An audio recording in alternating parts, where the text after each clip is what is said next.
the wrong turn. It all started one Sunday afternoon when Malik and I were supposed to meet up for a barbecue. He texted me, "Turn right at the traffic lights. You can't miss it." But of course, I missed it. I remember that moment clearly. As I was driving, the road began to twist and turn for what felt like half a mile. "We have to turn down the next road on the right," I mumbled to myself, confused by the full-blown mess my GPS had become. It was butt dialing random people and repeating street names out loud like it was possessed. I looked over and asked the guy sitting in the passenger seat, "Should we turn into this next road?"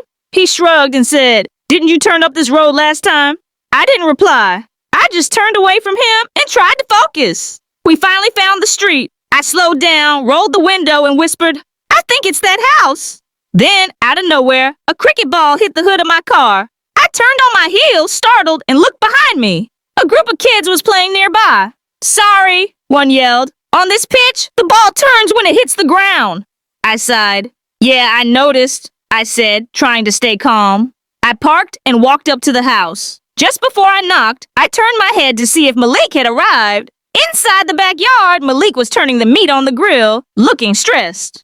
"Bro, where were you?" he asked. "I turned into the wrong street twice," I said. He rolled his eyes. "You haven't turned on your GPS in weeks, huh?" "Haven't I turned it on like every day?" I replied. "Had you turned it on earlier, we wouldn't be having this convo," he said. I laughed, sat down, and told him about the ball. The thing turned like it had a mind of its own. Then his cousin Jamal jumped in. "Man, we were watching until the car had turned around the corner. We knew it was you when we saw your face." I turned something round in my hand, a plastic fork, and pointed at Jamal. "Yo, turn your back on me one more time when I'm talking, and I'll throw this at you." Everybody laughed, but Malik's sister, Tanya, didn't. She turned to me and whispered, "Not another speech." I smirked. "Don't worry, I'll keep it short." But right then, someone yelled from inside the house. The army turned their guns on the protesters. The news was playing on TV. Everyone stopped. I had been turning the steak over when I froze. "Has the tide turned again?" someone asked. "Hasn't it already turned twice this month?" Tanya added. Jamal stood up and said, "Man, forget politics. Let's eat." But Malik looked at him and said, "Don't turn your back on what's going on."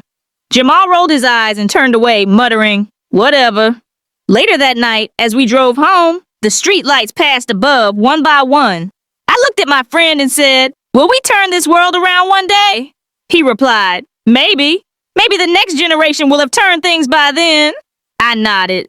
"But we won't be turning anything if we just sit here."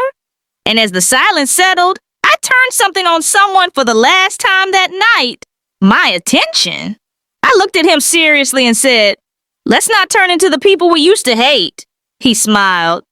"Won't we have been turning into better ones already by choosing to act different today?" I smiled back. The car turned, and so did we.